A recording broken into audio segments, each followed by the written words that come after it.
नमस्कार दोस्तों, मैं आपका दोस्त विश्वंभर पांडे और आप देख रहे हैं यस न्यूज भोजपुरी।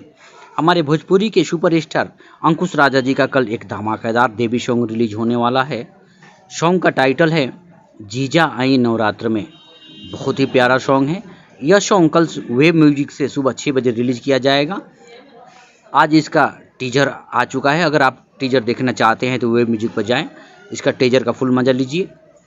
इस गाने का राइटर बॉस रामपुरी जी, म्यूजिक से सजाया है आर्या शर्मा जी, और इसमें हमारे भोजपुरी की सुपर एक्ट्रेस शिल्पी रघवानी भी दिखेंगी।